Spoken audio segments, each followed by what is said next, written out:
Hathaway. It's their big conferences this weekend. I've been following Warren Buffett for decades. My dad is 4 days older than Warren Buffett. And just like Warren taught the principles to his kids, my dad taught us the same kinds of principles. And this is a book that was written by my friend Robert Miles. And I've been out to his seminar, and he teaches a 3-day seminar just on Berkshire, going deep, deep, deep into Berkshire and why we like it so much. And, so many people come in and they get a little bit of money, they put it into their investment account, and then they got to go gamble it. They think they've gone to Vegas, we're going to go gamble it. We don't do that. We're 180 degrees opposite of that. We're long-term investors, and we're looking for companies and businesses that make sense. And this is a book that my friend Robert wrote that's called 101 Reasons to Own the World's Greatest Investment. So I'm going to take you through that. We're not going to go through nearly those. I'm going to kind of give you a big picture, and then we're going to pick two or three. We'll probably go through 10 of them maybe, or something like that. But here is the 101 Reasons to Own the World's Greatest Investment. And I'm going to just pull these up here. And we'll pick a couple out of each chunks right here. Talk about historic performance. Berkshire Hathaway has been around for over 65 years.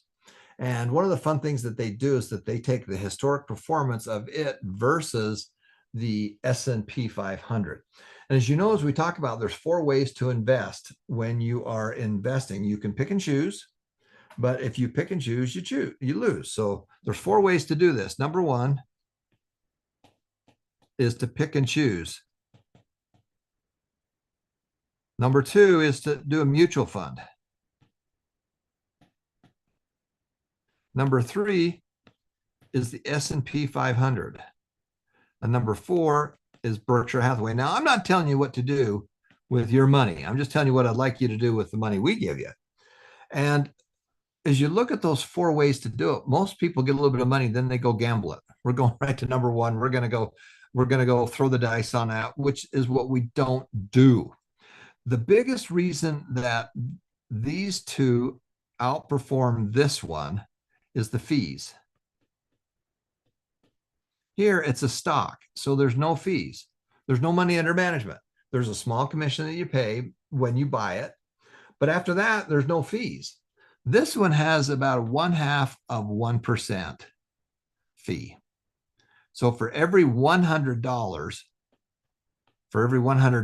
you're going to pay maybe $1 in fees. Most likely, it's going to be 50 cents in fees to be able to manage it. The mutual funds, the problem is that many of them can be between 1% and 2%. So if you have $100 in there, they're going to take 2% of that money and then pick and choose. Most people just lose on pick and choose because of the timing. They don't know when to buy. They don't know when to sell. Nobody knows when to buy. I mean, even Buffett says, I don't know when to buy. All I know is that this company is a good company and makes money, and I can predict what it's going to do. The number one thing that you need for long term is to be able to predict the future. You want to be able to predict the future. Now, how do you predict the future? Well, I can predict that tomorrow men are going to get up and go get out of bed, and many of them are going to shave. They're going to shave. They're going to shave. They're going to need to shave. Many of them are going to pop a Coke, drink a Coke or something like that. Many of them are going to put on underwear. I can predict that that's going to happen. And so what he does is they buy these companies, these massive companies, of things that they can predict.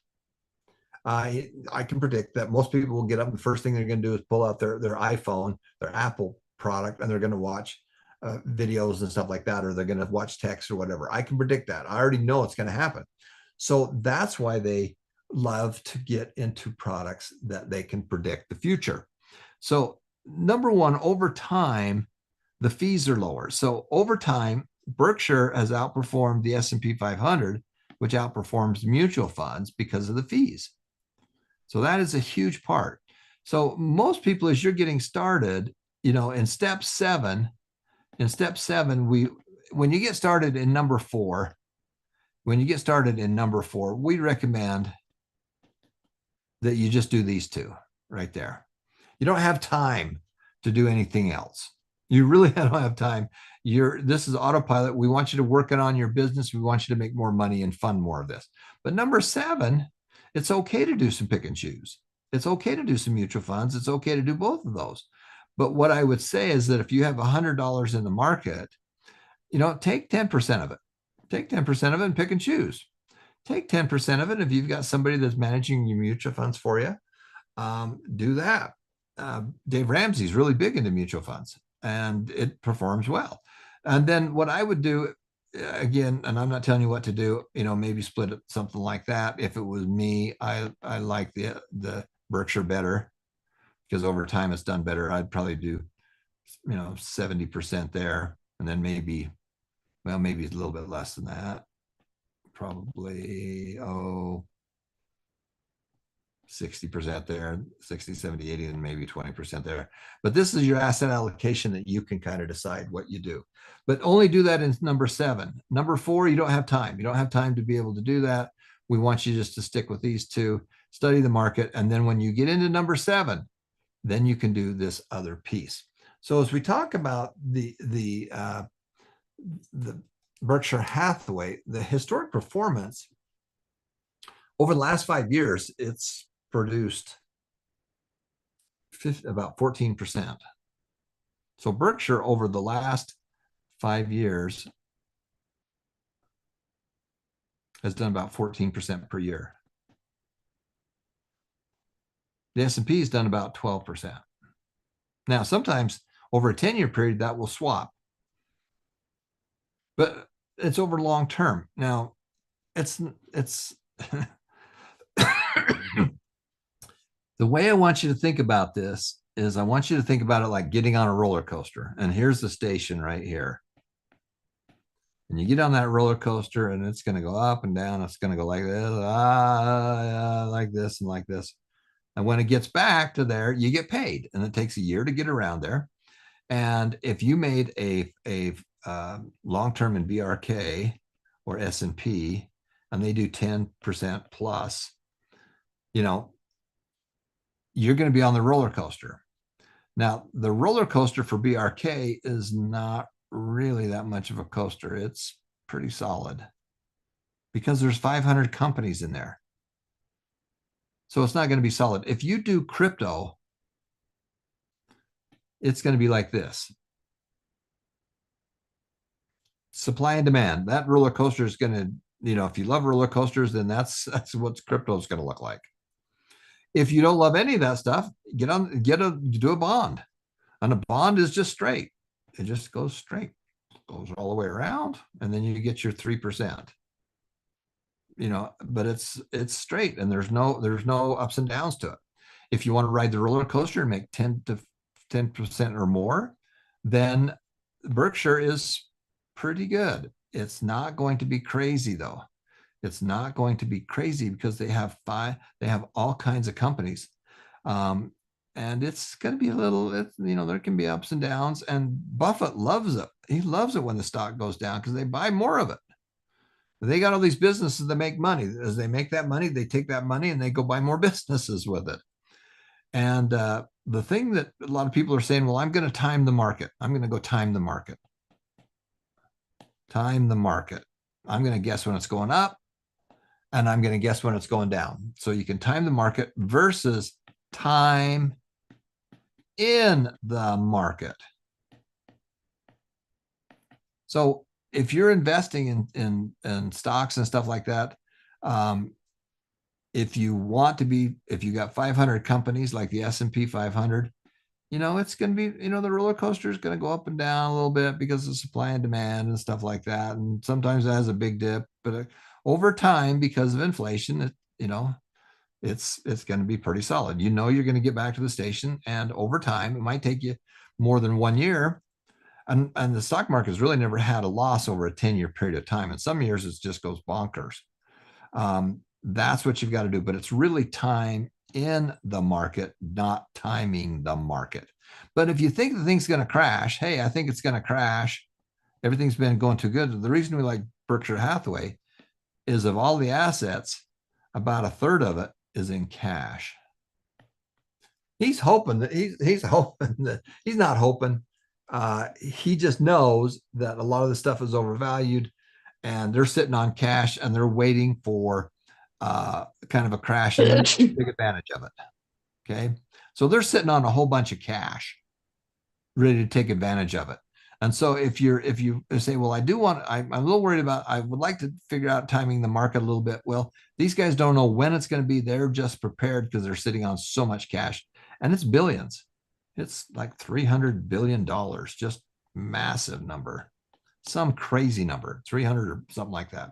So if there is a crash, or if the market does go down, they've got all this cash ready to deploy and then to buy some wonderful companies. And that's what Buffett says. He wants to buy wonderful companies at great prices. No, he wants to buy wonderful companies at incredibly good prices. And that's why he comes in with cash and he makes wonderful deals. So that's really kind of the first one right there. It's got a great historic performance. There's no cost, there's low cost to it to get into number three. It's a unique annual meeting. I've been to it multiple times. We're going to watch it on Saturday. There's no dividend because of the taxes, and there's no taxes either. If you want the simplest long-term estate plan, you want this one. You want this one because it doesn't, because it's still a stock, and if you just leave it there, then there's no taxes to pay on it until you sell it. It acts like a mutual fund because of the size of it, because there's just hundreds of companies that are in there. And some pieces on here out of the next chunk. Let's pull out a couple of them. Shareholders, number 15, pretty amazing. These guys have been handing down their shares to the family and friends for decades. It doesn't have a lot of people buying it and just flipping it. They do have quite a bit of tech exposure now. About a big chunk of that portfolio is in Apple stock and tech stuff, and that's done really well. So those are some pieces there. Let's go see what's in that next chunk.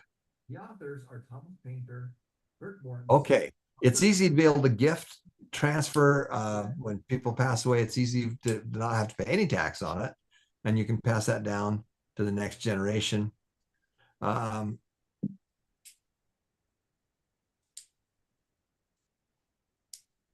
Usually the company is worth more than what the stock is on number 30.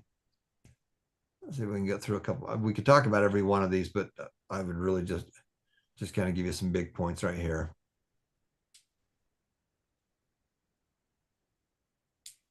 Number 39, Berkshire's results as compared to the S&P 500 and NASDAQ over a long period of time. It has beat both of those. Some years that roller coaster will be higher for these other ones, but over a period of time, it will do much better. And Ethan, can you jump in and see if you can go find the Berkshire Hathaway annual report? And then on page 2, there is a comparison that shows how it's done versus the S&P over a long period of time. Can you see if you can find that for me? Yep, I'll look for that. Okay. It's actually included in part of the S&P 500. There's no tax return on it because if you just hold it, you don't have to do any taxes, no distributions or anything else, which is great. You buy one stock and you get hundreds and hundreds of companies, very similar to what you do in the S&P 500, except for they have companies that they own outright and they got a whole bunch of cash sitting on it. They love going elephant hunting and buying big companies in the billions and billions because they have so much into insurance companies. They have this massive amount of money that is basically no money to them. So they take money in on day one for a car insurance, and they get to use that money until there's a car wreck. So they get to use all that money for free, and they get to go invest it. So they're not borrowing money to invest. They're holding that money as a deposit until they need it to pay out on a car accident or something like that. And they've got hundreds and hundreds of billions of dollars. They call that float, which is pretty amazing. All right, let's look at the next chunk here.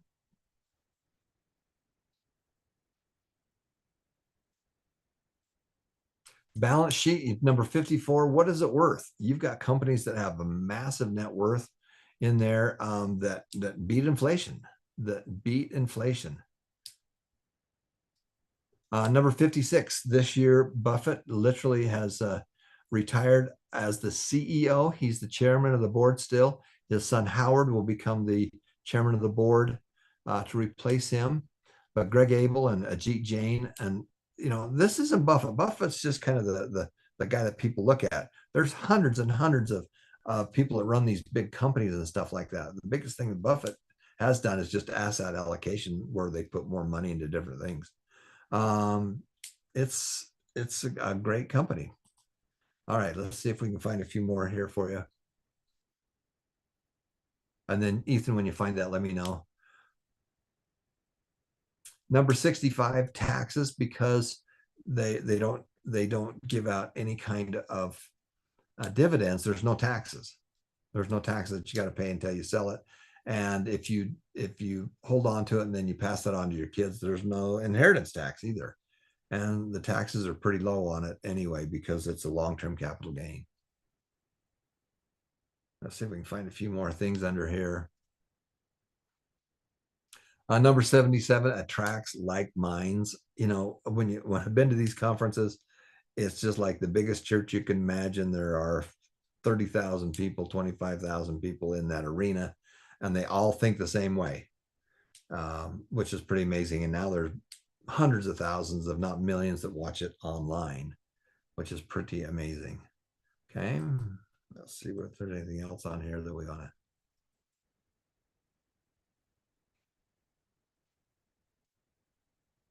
Number 85, the capital allocation. They've just got so much cash right now. About a third of all their net worth is in cash, waiting for some kind of a correction, and then they want to jump on it. So if you want to wait, if you're thinking there's going to be a crash, well, Berkshire is sitting on the cash to be able to go take advantage of it.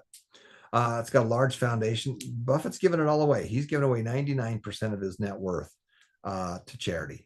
So his kids aren't going to get it. And all the kids have foundations that they run. He does a lot of stuff with Bill Gates, and he's giving it all away. He's giving it away. He's a very simple man.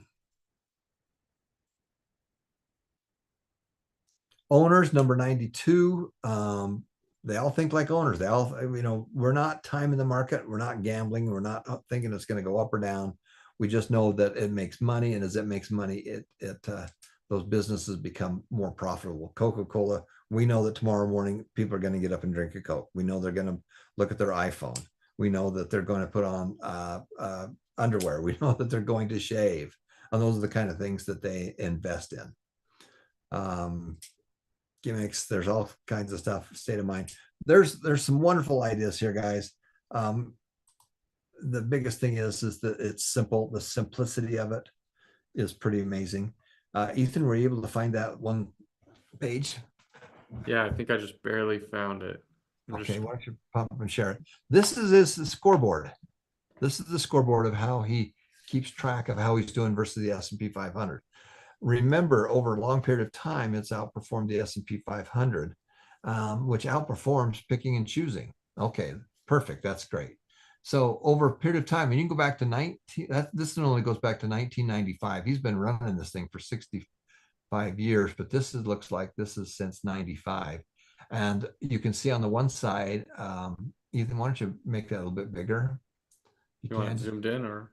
Yeah, zoomed in. Do one more. One more, perfect.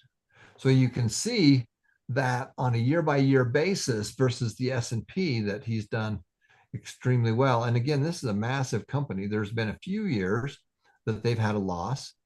Like you look at 2008, everybody lost their shirt on that one, and he was thrilled with that because he just bought more of it. They got the cash to be able to buy more of their company, so they probably bought a whole bunch of it back. But you can see that it bounces back. It took them a year or two to bounce back. As long as the governments of the world can't pay their bills and they keep printing more money, you're going to have inflation. And the flip side of inflation is appreciation. We appreciate it because it goes up in value. Inflation costs you more.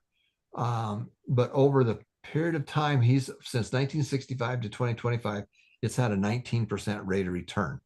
And you can see versus the S&P, the S&P's only got about a 10%.